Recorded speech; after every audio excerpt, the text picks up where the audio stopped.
ಮೊದಲ ಪ್ರಯತ್ನ ತುಂಬಾ ವಿಶೇಷವಾಗಿ ಹಾಗೂ ತುಂಬಾ ಅಟ್ರಾಕ್ಟಿವ್ ಆಗಿ ಕಾಣ್ತಾ ಇದೆ ಈ ಟೈಟಲ್ ಮತ್ತು ಬ್ಯಾಕ್ ಗ್ರೌಂಡ್ ಕೂಡ ಅಷ್ಟೇ ಅದ್ಭುತವಾಗಿದೆ. ದೇವಸಸ್ಯ ಈ ಒಂದು ಟೈಟಲ್ ಟೀಸರ್ ಲಾಂಚ್ ಮತ್ತು ಪ್ರೊಡಕ್ಷನ್ ಹೌಸ್ ಬ್ಯಾನರ್ ಲಾಂಚ್ ಆಗ್ತಿದೆ. Sir, over to you.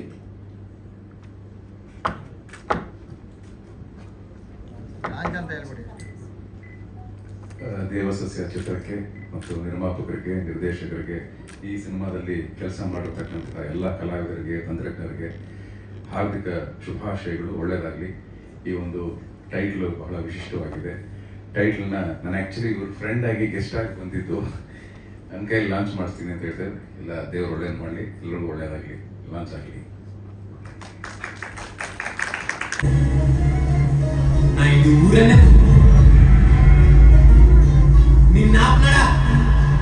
ನೀನು ರಕ್ತ ಕುಡಿಯ ಸಂಜೀವಿ.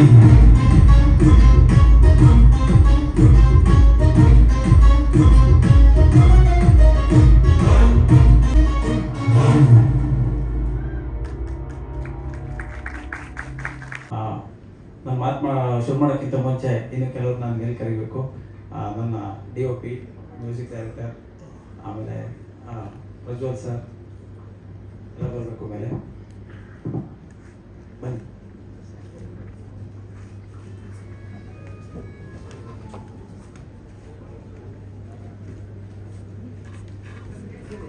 ತಲ್ವನ್ ದೇಸಾಯಿ ಅಂತ. ನಮ್ಮೂರು ಹಳಿಯಾಳ್ ತಾಲೂಕು ಗಾಡ್ಗೆರೆ ಗ್ರಾಮ. ನಾನು ಅಲ್ಲಿಂದ ಬೆಂಗಳೂರಿಗೆ ಬಂದಿದ್ದೆ. ಏನೋ ಫಿಲ್ಮ್ ಮಾಡ್ಬೇಕಂತ ಬಂದೆ. ಅಂದ್ರೆ ನಂಗೆ ಇಷ್ಟ ಆಗಿತ್ತು ತುಂಬಾ ಈ ಸಿನಿಮಾದಲ್ಲಿ ಏನೋ ಆಕ್ಟ್ ಮಾಡಬೇಕು, ನಾನು ತುಂಬಾ ಕಲಿಬೇಕು, ತುಂಬಾ ಮುಂದೆ ಹೋಗ್ಬೇಕಂತ ಬಂದೆ.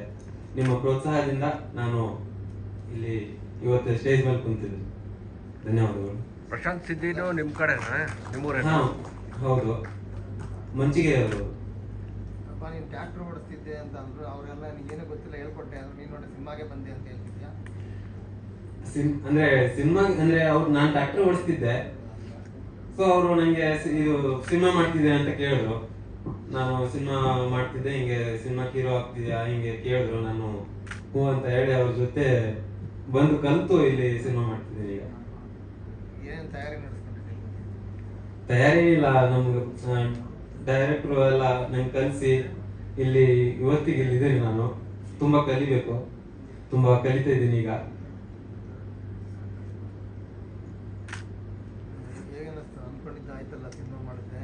ಖುಷಿ ಅನಿಸ್ತಾ ಇದೆ, ತುಂಬಾ ಖುಷಿ ಅನಿಸ್ತಾ ಇದೆ. ಏನೋ ಮಾಡ್ತಿದ್ದೀನಿ, ಸಿನಿಮಾ ಮಾಡ್ತಿದ್ದೀನಿ ಅಂತ.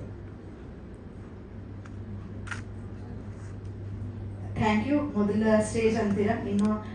ಹಾಯ್, ಎಲ್ಲರೂ ನಮಸ್ಕಾರ. ನನ್ನ ಹೆಸರು ಆಹನ್.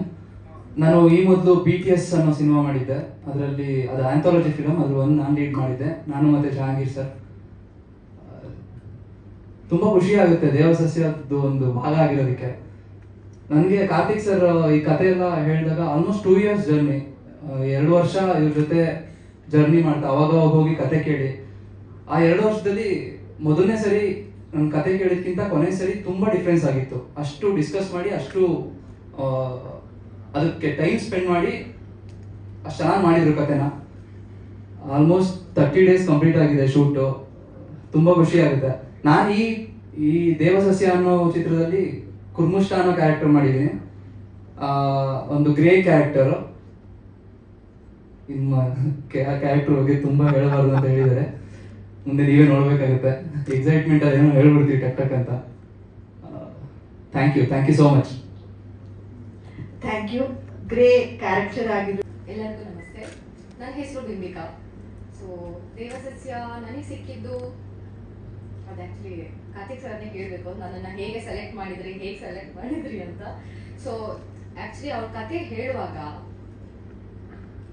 ಆ ಕಥೆಯಲ್ಲಿ ನಾನು ಇರ್ತೀನಿ ಅಂತ ನನಗೆ ಶಾಕ್ ಆಗಿತ್ತು ಆ್ಯಕ್ಚುಲಿ. ಅಂದರೆ ಡಿಫ್ರೆಂಟ್ ಕ್ಯಾರೆಕ್ಟರ್, ನಾನು ಹೇಗಿದ್ದೀನೋ ರಿಯಲ್ ಕ್ಯಾರೆಕ್ಟರಲ್ಲಿ ಅದು ತುಂಬ ಡಿಫ್ರೆಂಟ್ ಆಗಿದೆ.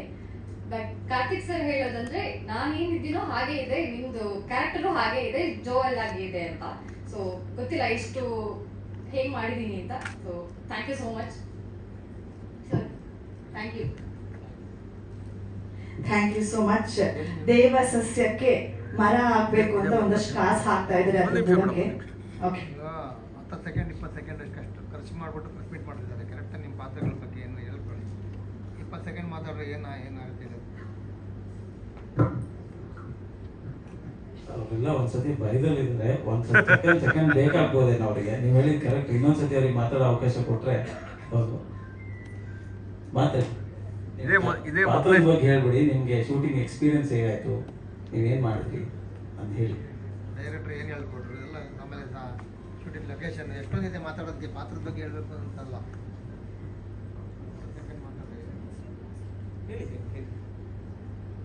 ಓಕೆ, ನಂದು ಕ್ಯಾರೆಕ್ಟರ್ ಹೆಸರು Matangi. So I am the heroine.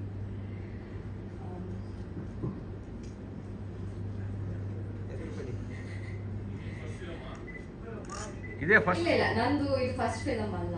ಮುಂಚೆ ನಾನು ನಾರಾಯಣ ಅಂತ ಮೂವಿ ಮಾಡಿದ್ದೆ. ಸೊ ನೆಕ್ಸ್ಟ್ ದೀಪಾವಳಿ ಅದು ರಿಲೀಸ್ ಆಗಲಿಲ್ಲ, ಆಗ್ಬೇಕಷ್ಟೇ. ಸೊ ಇದು ನಮ್ಮದು 5th ಫಿಲಮ್. ಸೊ ಬಟ್ ಗೊತ್ತಿಲ್ಲ ಯಾಕೆ ಇಷ್ಟು ನರ್ವಸ್ ಆಗ್ತಿದ್ದೀವಿ ಮಾತಾಡೋಕ್ಕೆ ಅಂತ.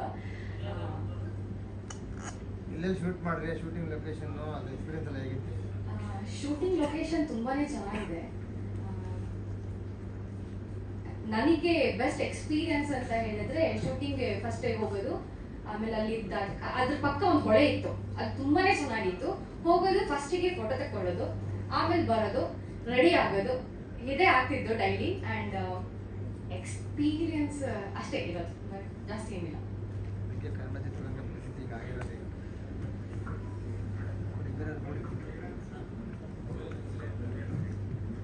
Thank you so much. ಎಲ್ರಿಗೂ ನಮಸ್ಕಾರ. ವಿಶೇಷವಾಗಿ ನಮ್ಮ ದೇವಸಸ್ಯ ಚಿತ್ರದ ಟೈಟಲ್ ಟೀಸರ್ ಲಾಂಚ್ ಕಾರ್ಯಕ್ರಮದ ಈ ಒಂದು ಶುಭ ಸಂದರ್ಭಕ್ಕೆ ವರದಿ ಮಾಡಿ ಬಂದಂತಹ ಎಲ್ಲ ಪತ್ರಕರ್ತ ಮಿತ್ರರೇ ನಮಸ್ಕಾರಗಳು. ನಮ್ಮ ಕರ್ನಾಟಕದ ಆಸ್ತಿಯಾದಂತಹ ಶ್ರೀನಿವಾಸ ಮೂರ್ತಿಯವರ ಮಗ ನವೀನ್ ಕೃಷ್ಣ ಬಂದಿದ್ದಾರೆ, ಅವರಿಗೂ ಕೂಡ ನಮಸ್ಕಾರ. ನಮ್ಮ ಆತ್ಮೀಯ ಸ್ನೇಹಿತರು, ಹಲವಾರು ಚಿತ್ರದಲ್ಲಿ ಪಾತ್ರ ಮಾಡಿದಂತಹ, ಫೇಸ್ಬುಕ್ಕಲ್ಲಿ ಬಹಳ ಆಕ್ಟಿವ್ ಇರುವಂತಹ ಅಜಿತ್ ಬೊಗ್ನಳ್ಳಿ ಬಂದಿದ್ದಾರೆ, ಅವರಿಗೂ ಕೂಡ ನಮಸ್ಕಾರ. ಹಾಗೆ ಈಗಾಗಲೇ 3 ಚಿತ್ರಗಳನ್ನು ಮಾಡಿದಂತಹ ಹೀರೋ ಕಮ್ ಡೈರೆಕ್ಟರ್ ರಾಜೇಶ್ ಧ್ರುವ ಇದ್ದಾರೆ, ಅವರಿಗೂ ಕೂಡ ನಮಸ್ಕಾರ. ಈಗ ಹಾಗೆ ಈ ಒಂದು ವಿಶೇಷವಾದ ಕಾರ್ಯಕ್ರಮಕ್ಕೆ ಸಾಕ್ಷಿಯಾದಂಥ ಎಲ್ಲರಿಗೂ ಕೂಡ ನಮಸ್ಕಾರ ಹೇಳ್ತಾ ಇದ್ದೇನೆ. ನನ್ನ ಬಗ್ಗೆ ಹೇಳಬೇಕು ಅಂತಂದ್ರೆ, ನನ್ನ ಹೆಸರು ಅನಂತ ಮೂರ್ತಿ ಹೆಗಡೆ ಅಂತೇಳಿ. ನಾನೊಬ್ಬ ಪತ್ರಕರ್ತ. ಸಿರ್ಸೆ ನಮ್ಮ ವಿಶ್ವಂಬರ ಟಿವಿ ಅಂತಿದೆ, ಮತ್ತೆ ವಾರಪತ್ರಿಕೆ ಇದೆ, ಮತ್ತೆ ಲ್ಯಾಂಡ್ ಡೆವಲಪರ್ ಕೂಡ. ದುಡ್ಡು ಬೇಕಲ್ಲ, ದುಡ್ಡಿರೋದಕ್ಕೆ ಪಿಕ್ಚರ್ ಮಾಡಿರೋದು. ಸೊ ನನ್ನ ಬಗ್ಗೆ ನಾನು ಹೇಳಿದ್ದೇನೆ. ಊರು ಸಿರ್ಸಿ. ಮೊದಲು ಚಿಕ್ಕ ವಯಸ್ಸಲ್ಲಿ ನಾವು ತುಂಬಾ ಪಿಕ್ಚರ್ ನೋಡ್ತಾ ಇದ್ವಿ. ನಾನು ಜನ್ಮ ಜೋಡಿ ಪಿಕ್ಚರ್ ಅನ್ನ 7 ಸಲ ನೋಡಿದ್ದೇನೆ, 7ನೇ ಕ್ಲಾಸಲ್ಲಿ 7 ಸಲ. ಅಷ್ಟು ಹುಚ್ಚಾಗಿತ್ತು ಪಿಕ್ಚರ್ ಅಂದ್ರೆ, ಏನೋ ಒಂದು ಹುಚ್ಚು. ನನಗೆ ಅವಾಗ ಹೀರೋ ಆಗಬೇಕು ಅಂತ ಅವಕಾಶ ಅಂದರೆ ಆಸೆ ಇತ್ತು. ಹೀರೋ ಆಗ್ಲಿಕ್ಕೆ ಆಗಿಲ್ಲ, ನನಗೆ ಪಾತ್ರ ಮಾಡ್ಲಿಕ್ಕೆ ಬರಲಿಲ್ಲ, ಅವಕಾಶ ಸಿಕ್ಕಿಲ್ಲ, ಜೀವನ ಜಂಜಾಟ ಹೀಗೆಲ್ಲ ಆಗಿ ನಾನು ಬೆಂಗಳೂರಿನ ಇನ್ಫ್ಯಾಕ್ಟ್ ನಾನು ದೇವಸ್ಥಾನದಲ್ಲಿ ಪೂಜಾರಿ ಆಗಿದ್ದೆ. ನಮ್ಮ ದೇವಸ್ಥಾನದಲ್ಲಿ ಕೂಡ ಕಮಿಟಿ ಮೆಂಬರ್ಸ್ ಕೂಡ ಬಂದಿದ್ದಾರೆ. ನಮಗೆ ಒಂದು ಅನ್ನ ಕೊಟ್ಟಂತಹ, ದೇವರ ಸೇವೆ ಮಾಡ್ಲಿಕ್ಕೆ ಅವಕಾಶ ಕೊಟ್ಟಂತಹ ಕಮಿಟಿ ಮೆಂಬರ್ ನಮ್ಮ ಮಂಜು ಅವರಿರಲಿ, ಸೀನಪ್ಪ ಅವರಿರಲಿ, ಶ್ರೀನಿವಾಸ್ ಅವರಿರಲಿ, ಎಲ್ಲರೂ ಕೂಡ ಬಂದಿದ್ದಾರೆ ಇವತ್ತಿನ ದಿವಸ. ದೇವಸ್ಥಾನದಲ್ಲಿ ಹಲವಾರು ವರ್ಷಗಳ ಕಾಲ ನಾನು ಅರ್ಚಕನಾಗಿ ಕೆಲಸ ಮಾಡ್ತಾ ಇದ್ದೆ. ಯಾಕೆಂದ್ರೆ ನಮ್ಮ ಊರು ಉತ್ತರ ಕನ್ನಡ ಜಿಲ್ಲೆ. ಬಹುಶಃ ಉತ್ತರ ಕನ್ನಡ ಜಿಲ್ಲೆ ಅಂದ್ರೆ ಅದೊಂದು ರೀತಿಯ ಭೂಲೋಕ ಸ್ವರ್ಗ ಇದ್ದ ಹಾಗೆ. ಕಾರ್ತಿಕ್ ಅವರು ಹೇಳಿದ್ರು, ಬಯಲ್ಸೀಮೆ ಇರುವಂಥದ್ದು, ಕರಾವಳಿ ಇರುವಂಥದ್ದು, ಗುಡ್ಡಗಾಡು ಇರುವಂಥದ್ದು ಎಲ್ಲ ಸೇರಿರುವಂತಹ ಒಂದು ವಿಶೇಷವಾದಂತಹ ಒಂದು ಜಿಲ್ಲೆ. ಬಹಳ ಬಡತನ ನಮ್ಮೂರ ಕಡೆ ಎಲ್ಲ. ಓದೋದೇ ಕಷ್ಟ, ಬದುಕೋದೇ ಕಷ್ಟ, ಜೀವನ ಮಾಡೋದೇ ಕಷ್ಟ, ಶಾಲೆ ಹೋಗೋದು ಕಷ್ಟ. ನಮ್ಮ ಅಣ್ಣ ಇದ್ದಾರೆ, ನಮ್ಮ ಅಣ್ಣವರು ಕೂಡ ಒಂದು ಹೋಟೆಲಲ್ಲಿ 1,000 ರೂಪಾಯಿ, 500 ರೂಪಾಯಿ ಮ್ಯಾನೇಜರ್ ಕೆಲಸ ಮಾಡ್ತಾ ಇದ್ರು. ಏನೇನೋ ಜೀವನ ಮಾಡ್ಕೊಂಡು ಹೋಗೋದೇ ಕಷ್ಟ. ನಮ್ಮ ತಂದೆಯವರು ಒಂದು ಮಾರಿಕಾಂಬಾ ದೇವಸ್ಥಾನದಲ್ಲಿ ಅಡಿಗೆ ಕೆಲಸಕ್ಕೆ ಹೋಗ್ತಾ ಇದ್ರು. ತಿಂಗಳಕ್ಕೆ ಅವ್ರಿಗೆ 800 ರೂಪಾಯಿ ಸಂಬಳ, ದಿವಸಕ್ಕಲ್ಲ, 1 ತಿಂಗಳಕ್ಕೆ. ಅವರು ದಿವಸಕ್ಕೆ 8 ಕಿಲೋಮೀಟರ್ ಹೋಗ್ಲಿಕ್ಕೆ 8, ಬರ್ಲಿಕ್ಕೆ 8, 14 ಕಿಲೋಮೀಟರ್ ಸೈಕಲ್ ಹೊಡ್ಕೊಂಡು ಹೋಗಿ ಅಡಿಗೆ ಕೆಲಸ ಮಾಡಿ ನಮ್ಮನ್ನು ಸಾಕಿದ್ದಾರೆ. ಅಷ್ಟು ಬಡತನದಲ್ಲಿದ್ವಿ ನಾವು. ಆಮೇಲೆ ಏನೇನೋ ದೇವಸ್ಥಾನ ಪೂಜೆ ಮಾಡಿದ್ವಿ, ಏನೋ ಉದ್ಯಮ ಮಾಡಿದ್ವಿ, ಒಳ್ಳೆ ರೀತಿಯ ಗೌರವಯುತವಾಗಿ ಮಾಡಿ ಮುಂದೆ ಯಾಕೆ ಇದನ್ನೆಲ್ಲ ಹೇಳಿದೆ ಅಂತಂದ್ರೆ, ಈ ನಮ್ಮಲ್ಲಿ ಯಾವುದಾದ್ರು ಒಂದು ಚಿಕ್ಕ ವಯಸ್ಸಿಂದ ಯಾವುದಾದ್ರು ಒಂದು ಥಾಟ್ ಇದ್ದರೆ ಅದು ಹೋಗೋದೇ ಇಲ್ಲ. ಹಾಗೆ ಆಗ್ತಿತ್ತು. ನಾನು ತುಂಬ ಪಿಕ್ಚರ್ ನೋಡ್ತಾ ಇದ್ದೆ ಅವಕಾಶ ಸಿಕ್ಕಿದಾಗೆಲ್ಲ. ಕೊನೆಗೆ ನಾವು ಪಿಕ್ಚರ್ ಮಾಡಬೇಕು ನಮ್ಮ ಜೀವನದಲ್ಲಿ ಅಂತೇಳಿ. ಅದೇನೋ ಗೊತ್ತಿಲ್ಲ, ನಮ್ಮ ಗುರುಗಳಾದಂತಹ ದಿವ್ಗೀಯ ರಾಮಾನಂದರ ಆಶೀರ್ವಾದ ಇರ್ಬೋದು. ಇನ್ಫ್ಯಾಕ್ಟ್ ಹಲವಾರು ಬಾರಿ ಈ ಪಿಕ್ಚರ್ ಮಾಡೋಕ್ಕಿಂತ ಮುಂಚೆ 3-4 ಜನರ ಹತ್ರ ನಾವು ಕಥೆ ಡಿಸ್ಕಸ್ ಮಾಡಿದ್ವಿ. ಮಜಿದ್ ಬಬ್ನಳ್ಳಿಯವರು ಕೂಡ, ಅವರು ಕೂಡ ಒಂದು ಚಿತ್ರ ಮಾಡಬೇಕು ಅಂತ ಹೇಳಿ ಬಹಳಷ್ಟು ಚರ್ಚೆ ಮಾಡಿದ್ವಿ. ಕೊನೆಗೆ ಯಾವುದೋ ಒಂದು ರೀತಿಯಲ್ಲಿ ಅದು ಸೆಟ್ ಆಗಿಲ್ಲ. ಮುಂದೆ ಮಾಡ್ಬೋದು. ಮುಂದೆ ಹೇಳ್ತಾ ಬರ್ತೇನೆ, ನಾವು ಅಂದ್ಕೊಂಡಿದ್ದು ಏನಂತಂದ್ರೆ, ಪಿಕ್ಚರ್ ಮಾಡೋದು ಆಯ್ತು, ಯಾವ ಹೀರೋ ಹಾಕೊಳ್ಳೋದು ಇದೆಲ್ಲ ಬೇರೆ. ಚಿತ್ರದಲ್ಲಿ ಏನು ಬೇಕು ಅಂತಂದ್ರೆ ಒಂದು ಕಂಟೆಂಟ್ ಬೇಕು. ಜನ ಯಾಕೆ ಪಿಕ್ಚರ್ ನೋಡಬೇಕು? ಈಗ ನಾವು ಪ್ರೇಕ್ಷಕನಾಗ ಆಲೋಚನೆ ಮಾಡಬೇಕು. ನಾವು ಈಗ ನಾಳೆ ಯಾವ್ದಾದ್ರು ಪಿಕ್ಚರ್ ಬರ್ತಾ ಇದೆ ಅಂತಂದ್ರೆ ಪಿಕ್ಚರ್ ನೋಡಿ ಕಾರಣ ಇರಬೇಕು. ನಮ್ಮ ಪಿಕ್ಚರ್ ದರ್ಶನ್ ಇದ್ದಾರಾ, ಸುದೀಪ್ ಇದ್ದಾರಾ, ಅದು ಶಾರುಖ್ ಖಾನ್ ಇದ್ದಾರಾ? ಹೌದಪ್ಪ, ಯಾರೋ ಒಬ್ರು ದೊಡ್ಡ ಹೀರೋ ಇದ್ದವ್ರು ಫ್ಯಾನ್ಸ್ ಇರ್ತಾರೆ. ಅದು ಹೆಂಗ್ ಪಿಕ್ಚರ್ ಹೆಂಗಾನ ಇರಲಿ, ನಮ್ಮ ಅಣ್ಣ ಇದ್ದಾರೆ ನಾವು ಹೋಗ್ಬೇಕು, ಶಿವಣ್ಣ ಇದ್ದಾರೆ ನಾವು 10 ಗಂಟೆ ಹೋಗ್ಬೇಕು ಅಂತ ಹೋಗ್ತಾರೆ. ನಮ್ಮ ಪಿಕ್ಚರ್ ಯಾರು ನೋಡ್ತಾರೆ? ನಮ್ಮ ಹತ್ರ ಅಷ್ಟು ದೊಡ್ಡ ಪ್ರೊಡಕ್ಷನ್ ಹೌಸ್ ಅಲ್ಲ, ನಾವು ಮಾಡ್ತಾ ಫಸ್ಟ್ ಟೈಮ್ ಮಾಡ್ತಾ ಇರೋಂಥದ್ದು. ಲೋ ಬಜೆಟ್ ಅಲ್ಲದೆ ಇದ್ರು ಕೂಡ ಪಿಕ್ಚರ್ಗೆ ಏನು ಬೇಕು ಕೊಟ್ಟರು ಕೂಡ ನಾವು ದೊಡ್ಡ ಸ್ಟಾರ್ ಕಾಸ್ಟ್ ಹಾಕೊಂಡು ಮಾಡುವಂಥ ಮಟ್ಟಕ್ಕೆ ನಾವಿನ್ನು ಹೋಗಿಲ್ಲ. ಹಾಗಾದಾಗ ಜನ ಒಂದು ಥಿಂಕ್ ಮಾಡಬೇಕು, ಈ ಪಿಕ್ಚರ್ ಯಾಕೆ ನೋಡಬೇಕು? ನಾವು ಅದೇ ಕ್ವಶನ್ ಆಗ್ತಾ ಇದ್ವಿ ನಾವೆಲ್ಲ. ಇಲ್ಲಿ ನಾವು ಇಷ್ಟು ಜನ ಕೂತ್ಕೊಂಡಿದ್ದೇವೆ, ನಮ್ಮ ಟೀಮ್ ಇದೆ. ನಮ್ಮ ಪ್ರವೀಣ್ ಭಟ್ರು ಇರ್ಬೋದು, ಹಾಗೆ ರಂಜಿತ್ ಇರ್ಬೋದು, ಹಾಗೆ ನಮ್ಮ ಶಣ್ಣು ಇರ್ಬೋದು, ಹೀಗೆ ಎಲ್ಲರದ್ದು ಒಂದು ಟೀಮ್ ಇದೆ. ಅಭಿ ಇರ್ಬೋದು, ಪ್ರಸನ್ನ ಇರ್ಬೋದು, ಪೂರ್ಣಚಂದ್ರ ಇರ್ಬೋದು, ಸುಮಾರು ಜನ. ಪಾಪ ಅವರು ನಮ್ಮೊಟ್ಟಿಗೆ 2 ವರ್ಷ ಕೊನೆಗೆ ನಾವೆಲ್ಲರೂ ಕರಿತೇವೆ ವೇದಿಕೆಗೆ. ಯಾರ್ಯಾರಿದ್ರು ಭಾಗವಹಿಸಿದಾರೋ, ಕಷ್ಟಪಟ್ಟಿದ್ದಾರೆ, ಹಲವು ರಾತ್ರಿ ಕಷ್ಟಪಟ್ಟಿದ್ದಾರೆ, ಎಲ್ಲರೂ ಕೂಡ ನಾವು ವೇದಿಕೆ ಕರಿತೇವೆ. ನಮ್ಮ ಪ್ರವೀಣ್ ಭಟ್ರು ಮತ್ತು ರಂಜಿತ್ ಅಂತೂ ಹಗಲು ರಾತ್ರಿ ನಮ್ಮ ಕಾರ್ತಿಕ್ ಅವರೊಟ್ಟಿಗೆ ಎಡಗೈ ಒಬ್ಬರು ಬೆಳಗೈಯಾಗಿ ಜೊತೆಗೆ ಕಾರ್ಯನಿರ್ವಹಿಸಿದ್ದಾರೆ 2 ವರ್ಷಗಳ ಕಾಲ. ಅಷ್ಟು ಕಷ್ಟಪಟ್ಟಿದ್ದಾರೆ ಹಗಲು ರಾತ್ರಿ ಇಲ್ದೇನೆ. ಅಂದ್ರೆ ಎಲ್ಲರ ಉದ್ದೇಶ ಏನಾಗಿತ್ತು ಅಂತಂದ್ರೆ, ನಾವು ಇವ್ರು ಹೇಳಿದ್ದಾರೆ, ಅದನ್ನೇ ಮತ್ತೆ ಎಲಾಬ್ರೇಟ್ ಮಾಡಿ ಹೇಳ್ತೇನೆ. 2 years ತಗೊಂಡಿದ್ದೇವೆ ಪ್ರೀ ಪ್ರೊಡಕ್ಷನ್ 2 ವರ್ಷ. ಯಾಕೆಂದ್ರೆ ನಾವು ಹಲವಾರು ರೀತಿಯಲ್ಲಿ ಕಥೆ ಪ್ರಯೋಗ ಮಾಡಿದ್ವಿ, ಆಲೋಚನೆ ಮಾಡಿದ್ವಿ, ಇದು ಚೇಂಜ್ ಮಾಡಿದ್ವಿ, ಇದು ಬೇಡ. ನಾನು ಅವ್ರ ಜೊತೆ ಕೂತ್ಕೋತಾ ಇದ್ದೆ. ನಮಗೆ ಕೇಳಿದ ತಕ್ಷಣ ಕಥೆ ಚೆನ್ನಾಗಿ ಅನಿಸ್ಬೇಕು, ಸೀನ್ಸ್ ಚೆನ್ನಾಗಿ ಅನಿಸ್ಬೇಕು, ಜನ ಈ ಪಿಕ್ಚರ್ ಯಾಕೆ ನೋಡ್ಬೇಕು ಅನ್ನೋದನ್ನ ನಾವು ಮತ್ತೆ ಮತ್ತೆ ಕ್ವಶನ್ ಹಾಕೋತಾ ಇದ್ವಿ. ಏನು ವಿಶೇಷತೆ, ಕಂಟೆಂಟ್ ಹೊಸ ಥರ ಇರಬೇಕು, ಜನಕ್ಕೆ ಇದ್ರ ಬರುವಂತ ಒಂದು ಹೀರೋ ಆದಿಯಾಗಿ ಹೊಸ ಥರ ಇರಬೇಕು. ಅದಕ್ಕೆ ನಾವು ಇವರನ್ನು ಹುಡ್ಕೊಂಡು ಬಂದು ಒಬ್ಬ ನಮಗೆ ಈಗ ಸಿದ್ಧಿ ತಗೋಬೇಕು ಅಂತಂದಾಗ ಅಂತ ಒಬ್ಬ ಕಲಾವಿದ ಯಾರು ಕಂಡಿಲ್ಲ. ಅದಕ್ಕೆ ಇವ್ರನ್ನ ಕರ್ಕೊಬಂದು ಇವ್ರು ಹೇಳಿ ಒಂದು ಕರ್ಕೊಬರೋಕ್ಕಿಂತ ಮುಂಚೆ ಸಣ್ಣ ಪಟ್ಟ ಮಾಡಿಸಿ ನೋಡಿ ಇಲ್ಲ ಮಾಡ್ಬೋದು ಅಂತ ಹೇಳಿ ತಂದು ಇಟ್ಕೊಂಡು, ಪಾಪ ಇವ್ರು ಎಷ್ಟು ಕಷ್ಟಪಟ್ಟಿದ್ದಾರೆ ಅಂತಂದ್ರೆ, ನಮ್ಮ ರಂಜು ಮತ್ತೆ ಆಹನ್ ಪ್ರವೀಣ್ ಭಟ್ರಲ್ಲ 6 ತಿಂಗಳ ಕಾಲ ಅವ್ನು ಯಾವ್ದು ಡೈಲಾಗ್ ಕೊಡ್ತಿರ್ಲಿಲ್ಲ. ಮುಖಪಾತ್ರ ಅಭಿನಯ. ನಿನಗೆ ಹಸುವಾಗಿದೆ ಅಂತ ಹೇಳು, ನಿನಗೆ ಯಾರೊಬ್ರು ಹೊಡೆದ್ರು ಏನ್ ಮಾಡ್ತೀಯ ಹೇಳು, ಅದ್ರ ನೀನು ಬ್ಯಾಕ್ ತಗೊಂಡೋದ್ರು ಹೆಂಗ್ ಎಕ್ಸ್ಪ್ರೆಷನ್ ಮಾಡಿ ತೋರಿಸ್ತೀಯ ಅಂತ ಹೇಳು. ಈ ರೀತಿಯಲ್ಲಿ ಎಲ್ಲ ಘಟನೆಗಳು ಕೂಡ ಒಂದು ಸ್ಕ್ರಿಪ್ಟ್ ಕೊಟ್ಟು ಅದನ್ನ ಸಂಪೂರ್ಣವಾಗಿ ಅವರು ಮುಖಪಾತ್ರ ಅಭಿನಯ ಮಾಡ್ತಾ ಇದ್ರು ಅಂತ. ಅಷ್ಟು ಅದ್ಭುತವಾಗಿ ಆ ಮುಖಪಾತ್ರ ಅಭಿನಯದಲ್ಲಿ ಮಾಡಿದ್ದಕ್ಕೆ ಕಲೆ ಅವನೇ ಒಂದು ಅದ್ಭುತ ಆಕ್ಟರ್ ಆಗಿ ಇವತ್ತಿನ ದಿವಸ ನಮ್ಮ ಪಿಕ್ಚರ್ ಅಲ್ಲಿ ಅವನು ಮಾಡ್ತಾ ಇದ್ದಾನೆ. ನಮಗೆ ಈ ಚಿತ್ರ ಏನು ದೇವಸಸ್ಯ ಅಂತ ಏನಿದೆ, ಇದ್ರ ಬಗ್ಗೆ ಹೆಚ್ಚೇನು ಹೇಳಿಕ್ಕೆ ಹೋಗೋದಿಲ್ಲ. ಹಲವಾರು ರೀತಿ ನೀವೇ ಆಲೋಚನೆ ಮಾಡ್ಬೋದು. ಇನ್ನೊಂದು ರೀತಿ ಹೇಳಬೇಕು ಅಂದ್ರೆ, ಇದನ್ನ ನಾನು ಹೇಳ್ತೇನೆ, ಅವ್ರು ಪರ್ಮಿಷನ್ ತಗೊಂಡಿಲ್ಲ. ವಿಶೇಷವಾದಂಥ ಸಸ್ಯ ಆಯ್ತಾ, ಆಸ್ ಕೂಡ ಸಂಜೀವಿನಿ. ನೀವು ಸಂಜೀವಿನಿ ಬೇಕಾದ್ರೆ ಕಂಪೇರ್ ಮಾಡ್ಬೋದು. ಒಂದು ವಿಶೇಷವಾದ ಸಂಜೀವಿನಿ ಗಿಡ ಇದ್ರೆ ಹೇಗಿರುತ್ತೆ ಆ ರೀತಿ ಅನ್ಕೋಬಹುದು. ಅಂತ ಒಂದು ವಿಶೇಷವಾದಂಥ ಗಿಡ, ಆ ಗಿಡನೇ ಇದರಲ್ಲಿ ಆಕ್ಚುಲಿ ಹೀರೋ.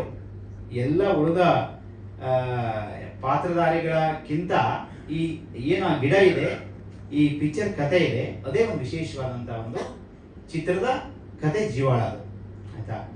ಅಂತ ಒಂದು ಕಂಟೆಂಟು ಅಂದ್ರೆ ಅದು ನೋಡಿದಾಗ ಎಲ್ಲರಿಗೂ ಕೂಡ ಈ ಚಿತ್ರದಲ್ಲಿ ಇನ್ನು ಮುಂದುವರೆದು ಹೇಳಬೇಕು ಅಂತಂದ್ರೆ, ಇದು ಒಂದು ನಮ್ಮ ಚಿತ್ರದ ಪ್ಲಸ್ ಪಾಯಿಂಟ್. ಒಬ್ಬ ಸಿದ್ಧಿ ಜನಾಂಗದ ಯುವಕ ಹಳ್ಳಿಯಿಂದ ಕರ್ಕೊಂಡ್ಬಂದು ಅವರನ್ನ ಹೀರೋ ಮಾಡಿರುವಂಥದ್ದು ಒಂದು ಅದ್ಭುತವಾದಂತಹ ಒಂದು ಪ್ಲಸ್ ಪಾಯಿಂಟು.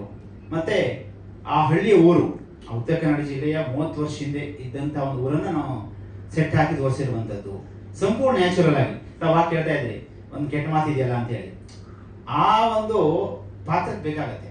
ಈ ನೀವು ತಮ್ಗೆ ಗೊತ್ತಿದ್ದು, ತಾವು ಹಳ್ಳಿ ನೋಡಿರ್ತೀರಿ, ನೀವು ಹಳ್ಳಿಗಳ ಕಡೆ ಎಲ್ಲ ಹೋದ್ರೆ ಈ ಭಾಷೆಗಳೆಲ್ಲ ಮಾಮೂಲಿ. ಅದು ಹಳ್ಳಿಗಳ ಕಡೆ ಮಾತಾಡ್ಬೇಕಾದ್ರೆ ಅಥವಾ ಸ್ಲಮ್ಗಳಲ್ಲಿ ಮಾತಾಡ್ಬೇಕಾಗಿರ್ಲಿ ಅಥವಾ ಇಲ್ಲಿ ಮಾತಾಡ್ಬೇಕಾಗಿರ್ಲಿ ಶಬ್ದಗಳು ನಾರ್ಮಲ್ ಆಗಿ ಬರುತ್ತೆ. ನೀವು ಅಷ್ಟೊಂದು ತುಂಬಾ ಗೌರವಯುತವಾಗಿ ಮಾತಾಡ್ತಾ ಇದ್ರೆ ಅದಕ್ಕೆ ನೀವು ರಿಯಾಲಿಟಿ ಬರೋದೇ ಇಲ್ಲ, ಅದು ಆಗೋದೇ ಇಲ್ಲ, ಶಬ್ದಗಳು ಬಂದೇ ಬರುತ್ತೆ. ಈ ಬೆಂಗಳೂರಲ್ಲೂ ಕೂಡ ನೀವು ಸ್ಲಮ್ ಏರಿಯಾಗಳಿಗೆ ಹೋದ್ರೆ ಶಬ್ದಗಳು ಹೆಂಗೆ ಬರ್ತದೆ ಅಂತ ವೇದಿಕೆ ಮೇಲೆ ಹೇಳಿಕ್ಕಾಗಲ್ಲ, ನೀವೇ ಸೆನ್ಸರ್ ಮಾಡ್ಬಿಡ್ತೀರಿ, ಹೇಳಿಕ್ಕಾಗಲ್ಲ. ಆ ರೀತಿಯಲ್ಲಿ ನಾವು ನ್ಯಾಚುರಲ್ ಆಗಿ ಬರಬೇಕು ಅನ್ನೋ ಉದ್ದೇಶಕ್ಕೆ ಹಾಕಿರೋದೇ ವಿನಃ ಮತ್ತೆ ಬೇರೆ ಉದ್ದೇಶ ಏನಿಲ್ಲ. ಸೊ ಆ ರೀತಿ ನಮ್ಮ ಕಾನ್ಫಿಡೆನ್ಸ್ ಹೆಂಗಿದೆ ಅಂತಂದ್ರೆ, ಇದರಲ್ಲಿ ಪ್ರಮುಖವಾಗಿ ಇನ್ನೊಂದು ವಿಷಯ ಹೇಳಬೇಕು. ಪ್ರಕಾಶ್ ಬೆಳವಾಡಿಯವರು ಕೂಡ ಒಂದು ಪ್ರಮುಖ ಪಾತ್ರವನ್ನು ಮಾಡಿದ್ದಾರೆ. ಅವ್ರದ್ದು ಒಂದು ಭಾಗ ಅವ್ರದ್ದು ಶೂಟಿಂಗ್ ಆಗಿದೆ, ಇನ್ನು ನೆಕ್ಸ್ಟ್ ಶೆಡ್ಯೂಲ್ ಇದೆ. ಪ್ರಕಾಶ್ ಬೆಳವಾಡಿಯವರು ಕೂಡ ಪ್ರಮುಖವಾದ ಪಾತ್ರ ನಿರ್ವಹಿಸಿದ್ದಾರೆ. ಮತ್ತೆ ನಮ್ಮ ಈ ಸಬ್ಜೆಕ್ಟ್ ಏನಿದೆ, ದೇವಸಸ್ಯ ಅಂತೇಳಿ ಸಬ್ಜೆಕ್ಟ್ ಇದೆ, ಇದು ಎಲ್ಲ ಭಾಷೆಯಲ್ಲೂ ಕೂಡ ಕನೆಕ್ಟ್ ಆಗತ್ತೆ. ಈಗ ಟ್ರೈಬಲ್ಸ್, ಸಿದ್ಧಿಗಳನ್ನೇನು, ಅವರು ಟ್ರೈಬಲ್ಸ್, ಹೌದಾ? ಟ್ರೈಬಲ್ಸ್ ಎಲ್ಲ ಕಡೆಯೂ ಇದ್ದಾರೆ. ಆಂಧ್ರದಲ್ಲಿದ್ದಾರೆ, ಈಗ ಪಶ್ಚಿಮ ಬಂಗಾಳದಲ್ಲಿದ್ದಾರೆ, ಮರಾಠಿ ಮಹಾರಾಷ್ಟ್ರದಲ್ಲಿದ್ದಾರೆ, ತಮಿಳುನಾಡಲ್ಲಿದ್ದಾರೆ, ಟ್ರೈಬಲ್ಸ್ ಇದ್ದಾರೆ. ಹೀಗೆ ಎಲ್ಲ ಭಾಷೆಗಳು ಕೂಡ ಕನೆಕ್ಟ್ ಆಗುತ್ತೆ. ಇವನ್ ಫಾರಿನ್ ಅಂತಂದ್ರೆ ನೀವು ಆಫ್ರಿಕನ್ ಕಂಟ್ರಿ, ಅಮೆರಿಕನ್ ಕಂಟ್ರಿಗಳು ಕೂಡ ಅಮೆರಿಕದಲ್ಲಿ ಮೂಲ ನಿವಾಸಿಗಳ ಸಿದ್ಧಿಗಳು, ಮೀನ್ಸ್ ಆಫ್ರಿಕನ್ಸ್. ಇದು ನಮ್ಮ ಸಬ್ಜೆಕ್ಟ್ ಅನ್ನುವಂಥದ್ದು ಯೂನಿವರ್ಸಲ್ ಸಬ್ಜೆಕ್ಟ್ ಇದು, ಆಯ್ತಾ? ಮತ್ತೆ ಈ ಟ್ರೈಬಲ್ಸ್ ಇರುವಂತದ್ದು ಕೂಡ ಒಂದು ಅಟ್ರಾಕ್ಟಿವ್ ಪಾಯಿಂಟ್ ಇದು, ಆ ಕತೆ. ಮತ್ತೆ ಸಸ್ಯದ ಒಂದು ಕಾಡಲ್ಲಿರುವಂತಹ ಒಂದು ಸಸ್ಯದ ಕುರಿತು ನಾವು ಮಾಡಿದಂತಹ ಒಂದು ಕಂಟೆಂಟ್ ಆದ್ರಿಂದ ಇದು ಅದ್ಭುತವಾದಂತಹ ಒಂದು ಎಲ್ಲ ಲ್ಯಾಂಗ್ವೇಜ್ ಅಲ್ಲೂ ಕೂಡ ಜನ ಇಷ್ಟಪಡುವಂತಹ, ಎಲ್ಲ ಕಡೆ ಕನೆಕ್ಟ್ ಆಗುವಂತಹ ವಿಷಯ ಆಗಿದೆ ಅಂತ ಹೇಳಿ ನಾವು ಅನಿಸ್ತು. ನಮಗೆ 100% ಕಾನ್ಫಿಡೆನ್ಸ್ ಇದೆ. ಯಾಕೆಂದ್ರೆ ನಾವು ಪ್ರತಿಯೊಂದು ಸೀನನ್ನು ಕೂಡ ನಾವು ಕೂಡ ಜೊತೆ ಕೂತ್ಕೊಂಡು ನಾವೊಂದು ಟೀಮ್ ಮಾಡ್ಕೊಂಡು ಎಲ್ಲರಿಗೂ ಕೂಡ ತೋರಿಸ್ತಾ ಇದ್ವಿ. ನಾವು ಮಾಡಬೇಕಾದ್ರೆ ಒಬ್ಬ ರಿಕ್ಷಾ ಡ್ರೈವರ್ ತೋರಿಸ್ತಾ ಇದ್ವಿ, ನಾವು ಸೀನ್ ಬರ್ಕೊಂಡಾಗ ಒಬ್ಬ ಕೂಲಿ ಕಾರನ್ನು ಕೇಳ್ತಾ ಇದ್ವಿ, ಒಬ್ಬ ಗಾವಡಿ ಕೆಲಸ ಅವನನ್ನು ಕೂಡ ಕರ್ಕೊಂಡು ಕೂರಿಸ್ತಾ ಇದ್ವಿ. ಎಲ್ಲರನ್ನು ಕೂರಿಸ್ಕೊಂಡು ನಾವು ಹೀಗೆ ಕಾಣುತ್ತೆ ಅಂತ ಹೇಳಿ ಹೀಗೆಲ್ಲವೂ ಕೂಡ. ಮತ್ತೆ ನಮ್ಮಲ್ಲಿ ಸಾಂಗ್ ಇದೆ, ಫೈಟ್ ಇದೆ, ಆಯ್ತಾ, ಹಳ್ಳಿ ಸೊಗಡಿದೆ. ಇದು ಪಕ್ಕ ಒಂದು ಮಾಸ್ ಪಿಕ್ಚರ್ ಆಗೋದ್ರಲ್ಲಿ ಯಾವುದೇ ರೀತಿಯ ಸಂಶಯ ಇಲ್ಲ. ಮತ್ತೆ ನನಗೆ 100% ವಿಶ್ವಾಸ ಇದೆ. ನಮ್ಮ ಚಿತ್ರ ಏನಿದೆ, ಈ ಚಿತ್ರದ ಸಾಂಗ್ ಎಲ್ಲರೂ ಕೂಡ ಕರೆಕ್ಟಾಗಿ ನೀವು ನೆನಪಿಟ್ಕೊಳ್ಳಿ. ಗಣೇಶನ ಹಬ್ಬದಲ್ಲಿ ನಾವು ಸಾಂಗ್ ನೆಕ್ಸ್ಟ್ ಬಿಡ್ತಾ ಹೋಗ್ತಾರೆ. ಬಹುತೇಕ ಡಿಜೆಗಳಲ್ಲಿ ನಮ್ಮ ಸಾಂಗ್ ಇರುತ್ತೆ. ಅದರಲ್ಲಿ ನಮ್ದು 6 song 3 song full dance step ಇರುವಂತ ಸಾಂಗು. ಅದು ಗಣೇಶನ ಹಬ್ಬದಲ್ಲಿ ಈ ಸಲ ಗಣೇಶನ ಹಬ್ಬಕ್ಕೆ ನಮ್ದೇ ಸಾಂಗ್. ಈ ಹೆಂಗ್ ಕೆಂಚಾಲೋ ಮಂಚಾಲೋ ಅಲ್ಲ ಅಷ್ಟು ಓಲ್ಡ್ ಸಾಂಗ್ ಎಲ್ಲ ಹಾಕೊಂಡು ಡ್ಯಾನ್ಸ್ ಮಾಡ್ತಾರೋ ಅದೇ ರೀತಿಯಲ್ಲಿ ನಮ್ದು ಈ ಸಲ ಸಾಂಗ್ ಇರುತ್ತೆ. ನೀವು ಫಿಕ್ಸ್ ಆಗ್ಲಿಕ್ಕೆ ಅಡಿಲ್ಲ ಒಂದು. ಮತ್ತೆ ನಮ್ಮ ಚಿತ್ರ ನಮ್ಮ ದೇಶಾದ್ಯಂತ ಹೊಸ ಟ್ರೆಂಡ್ ಸೃಷ್ಟಿ ಮಾಡುತ್ತೆ. ಇದಾದ್ಮೇಲೆ ಹಲವಾರು ಸಸ್ಯಗಳ ಕುರಿತ ಪಿಕ್ಚರ್ ಕೂಡ ಬರುತ್ತೆ ಅಂತ ಹೇಳಿ ಅನ್ಸುತ್ತೆ. ಅಷ್ಟು ಕಾನ್ಫಿಡೆನ್ಸ್ ನಮಗಿದೆ. ವಾರಪತ್ರಿಕೆ ಅಂತ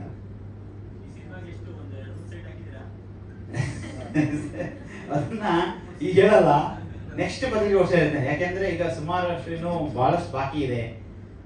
ದೊಡ್ಡ ಸಿಂಗರ್ ಹತ್ರ ಹಾಡು ಆಡಿಸ್ಬೇಕಾಗಿದೆ, ಇನ್ನು ಬಹಳಷ್ಟು ಸ್ಟಂಟ್ ಪೋರ್ಷನ್ ಎಲ್ಲ ಬಾಕಿ ಇದೆ. ಅದರಿಂದ ಸ್ವಲ್ಪ ನಾವು ಇದೊಂದು ವಿಷಯ, ಈ ದುಡ್ಡು ಎಷ್ಟು ಆಗತ್ತೆ ಅನ್ನೋ ವಿಷಯವನ್ನು ಬಿಟ್ಟು ಬಾಕಿ ಎಲ್ಲವನ್ನೂ ಹೇಳಿ ತಯಾರಾಗಿದ್ದೇನೆ. 5 ಲ್ಯಾಂಗ್ವೇಜ್ ಅಲ್ಲೂ ಕೂಡ ಎಲ್ಲ ಸಾಂಗ್ ಅನ್ನು ಕೂಡ ನಾವು ಬಿಡುಗಡೆ ಮಾಡ್ತೇವೆ. ಈ ಹೆಂಗ್ ನಾವು ಟೀಸರ್ ಬಿಟ್ಟು 5 ಲ್ಯಾಂಗ್ವೇಜ್ ಅಲ್ಲೂ ಕೂಡ ಬಿಡ್ತಾ ಇದ್ದೇವೆ. ಇದೇ ಆರ್ಟಿಸ್ಟು, ಇದೇ ಕತೆ ಎಲ್ಲ ಸೇಮ್ ಇರ್ತದೆ. ನಾವಲ್ಲಿ ಸೌಂಡ್ ಮಾಡ್ತೇವೆ. ಇವತ್ತಿನ ಏನಾಗಿದೆ ನಮ್ಗೆ ಗೊತ್ತಿದ್ದ ಹಾಗೆ, ಕಂಟೆಂಟ್ ಚೆನ್ನಾಗಿದ್ರೆ ಕತೆ ಜೀವಾಳ ಇದೆ, ಎಲ್ಲ ಹುಡ್ಕೋ ಬರ್ತಾರೆ. ಜನ ನೋಡಿದ ತಕ್ಷಣ ಅನಿಸ್ಬೇಕು. ನಿಮಗೆ ಅನಿಸ್ತಲ್ವಾ, ಈಗ ಏನೋ ಹೊಸ ತರ ಇದೆ, ಅವ್ನು ಗಿಡ ಇಟ್ಕೊಂಡಿದ್ದಾನೆ, ಕಾಡಿದೆ, ಒಬ್ಬ ಸಿದ್ಧಿ ಇದ್ದಾನೆ, ಒಂದು ಟ್ರೈಬಲ್ಸ್ ಇದ್ದಾರೆ, ಏನೋ ಎಲ್ಲ ಪಿಕ್ಚರ್ಗಿಂತ ಹೊಸ ತರ ನಿಮ್ಗೆ ಅನಿಸ್ತಲ್ವಾ? ಅದೇ ತರ ಮುಂದೆ ಎಲ್ಲರಿಗೂ ಅನ್ಸುತ್ತೆ. ನಮ್ಮ ಸಾಂಗ್ ಬಿಡ್ತಾ ಇದ್ದಂಗೆ ಒಂದು ಹವಾ ಕ್ರಿಯೇಟ್ ಆಗುತ್ತೆ. ನೆಕ್ಸ್ಟ್ ಮಂತ್ ನಾವು ಸಾಂಗ್ ಬಿಡ್ತೇವೆ. ಇಡೀ ಏನ್ ಹೇಳಿ, ಕರ್ನಾಟಕ ರಾಜ್ಯ ಅಲ್ಲ, ಎಲ್ಲ ನಮ್ಮ ದೇಶ ಜನ ತಿರುಗಿ ನೋಡ್ತಾರೆ ನಮ್ಮ ಈ ಸಾಂಗ್ ಅನ್ನ, ನಮ್ಮ ಈ ಹಾಡನ್ನು ಪಿಕ್ಚರ್ ನೂರಷ್ಟು ಕಾನ್ಫಿಡೆಂಟ್. ಜಾಸ್ತಿ ಆಯ್ತು ಮಾತಾಡಿದ್ದೀನಿ, ಮಾತಾಡಿದ ನಿರ್ಮಾಪಕರ ಕಾನ್ಫಿಡೆನ್ಸ್ ನನಗೆ ಬಹಳ ಇಷ್ಟ ಆಯಿತು. ಯಾಕೆಂದರೆ ಈ ಥರದ ಒಂದು ಕಂಟೆಂಟ್ನ ಒಪ್ಕೊಳ್ಳೋದೇ ಕಷ್ಟ. ಇದನ್ನ ಅವ್ರು ಹೇಗೆ ಹೇಳಿ ಇವ್ರಿಗೆ ಒಪ್ಸಿದ್ರು ಅನ್ನೋದು ನನಗೆ ಒಂದು ಪ್ರಶ್ನೆ ಕಾಡ್ತಾ ಇದೆ. ಅಂದರೆ ಇಂಥ ಒಂದು ಕಂಟೆಂಟ್ನ ಅವ್ರು ಒಪ್ಕೊಂಡಿದ್ದಾರೆ ಅಂದ್ರೇ ಅವರಲ್ಲಿ ಸಿನಿಮಾಸಕ್ತಿ ಮತ್ತು ಸಿನಿಮಾ ಅಭಿರುಚಿ ಯಾವ ರೀತಿ ಇದೆ ಅಂತ ನಾವು ಊಹಿಸ್ಬೋದು. ಆ್ಯಂಡ್ ಕಾರ್ತಿಕ್ ಅವರು ನಾನು ನಿರ್ದೇಶನ ಮಾಡಿದಂಥ ರಾಧಾ ಕಲ್ಯಾಣ ಧಾರಾವಾಹಿಗೆ ಸಂಭಾಷಣೆ ಬರೀತಾ ಇದ್ರು. ಅವರ ಬರವಣಿಗೆಯಲ್ಲಿದ್ದ ಗತ್ತು ಗಮ್ಮತ್ತು ಗೊತ್ತಿತ್ತು. ಆದರೆ ಒಬ್ಬ ವಿಷುವಲ್ ಕ್ರಿಯೇಟರ್ ಆಗಿ ಈ ರೀತಿ ಒಂದು ವಿಷುವಲ್ಸ್ನ ಅವ್ರು ನಮಗೆ ತೋರಿಸ್ತಾರೆ ಅಂತ ನಾನು ಖಂಡಿತವಾಗ್ಲೂ ಊಹೆ ಮಾಡಿರಲಿಲ್ಲ. ಹೊಸ ಸಿನಿಮಾ ಮಾಡ್ತಾ ಇದ್ದೀನಿ ಅಂತ ಅವರು ನಾವು ಹೆಜಾರ್ ಒಟ್ಟಿಗೆ ಆ್ಯಕ್ಟ್ ಮಾಡಿದ್ವಿ. ಅವಾಗ ಹೇಳಿದಾಗ ಎಲ್ಲರ ಥರನೇ ನಾನು ಯಾರು ಹೀರೋ ಅಂತ ಕೇಳಿದೆ. ಅವರು ಹೀರೋ ಇಲ್ಲ ಸರ್ ಅಂದರು. ಹೀರೋ ಇಲ್ವಾ ಅಂದರೆ ಕಥೆನೇ ಹೀರೋ ಅಂದರು.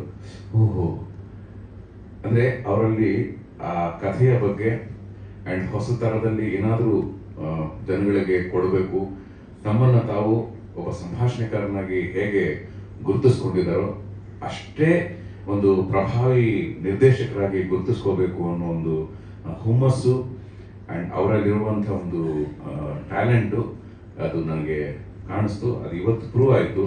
ಯಾಕಂದರೆ ನಿಜವಾಗ್ಲೂ ನಾವು ಈ ಕಂಪೇರ್ ಮಾಡಬಾರ್ದು. ಅಪಕ್ಯಾಲಿಪ್ಟೋ ಅಂತೆಲ್ಲ ಸಿನಿಮಾಗಳು ನೋಡಿದಾಗ ನಮ್ಮಲ್ಲಿ ಈ ಥರ ಬರಲ್ವಾ ಅನ್ನೋ ಒಂದು ಪ್ರಶ್ನೆಗಳು ಕಾಡ್ತಾ ಇರುತ್ತೆ.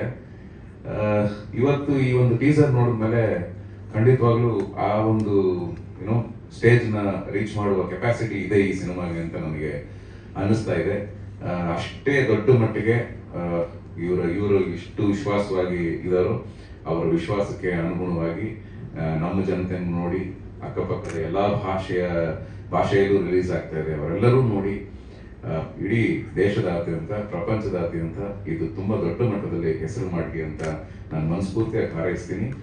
ಇದರಲ್ಲಿ ಕೆಲಸ ಮಾಡಿರುವಂತಹ ನಾಯಕರಿಗೆ, ಎಲ್ಲ ಕಲಾವಿದರು, ತಂತ್ರಜ್ಞರಿಗೆ, ಇದರ ಹಿಂದೆ ಇದು 2-3 ಶಾಟ್ ಆಗಿರ್ಬೋದು, ಆದರೆ ಅದರ ಹಿಂದಿನ ಶ್ರಮ ಪ್ರತಿಯೊಂದು ಶಾಟ್ ಅಲ್ಲೂ ಒಂದು ಸಣ್ಣ ಲೆಗ್ ನೀರಲ್ಲಿ ಇಡುವಂತ ಶಾಟ್ ಅಲ್ಲೂ ಅವ್ರಿಗೆ ಅದನ್ನ ಎಷ್ಟು ಅದು ಇಂಪ್ಯಾಕ್ಟ್ ಕ್ರಿಯೇಟ್ ಆಗಬೇಕು ಅನ್ನೋ ರೀತಿಯಲ್ಲಿ ಅವ್ರು ಮಾಡಿದ್ದಾರೆ ಅಂದ್ರೆ ಅದ್ರ ಹಿಂದೆ ಎಷ್ಟು ಶ್ರಮ ಇದೆ ಅಂತ ಗೊತ್ತಾಗುತ್ತೆ. ಬರೀ ಒಂದು ಟೀಸರ್ ಅಲ್ಲೇ ಇಷ್ಟು ರೈನ್ ಎಫೆಕ್ಟ್ ಆಗಲಿ, ಇನ್ನೊಂದು ಮತ್ತೊಂದು, ಆ ಲೊಕೇಶನ್ ಅದನ್ನ ತೋರಿಸಿ ಆ ಲೊಕೇಶನ್ ಹುಡುಕಿರುವ ರೀತಿ ಎಲ್ಲದರ ಹಿಂದೆಯೂ ಶ್ರಮ ಇದು ಕಾಣ್ತಾ ಇದೆ. ಆ ಶ್ರಮಕ್ಕೆ ತಕ್ಕ ಪ್ರತಿಫಲ ಸಿಗ್ಲಿ ಅಂತ ನಾನು ಮನಸ್ಫೂರ್ತಿಯಾಗಿ ಹಾರೈಸ್ತೀನಿ.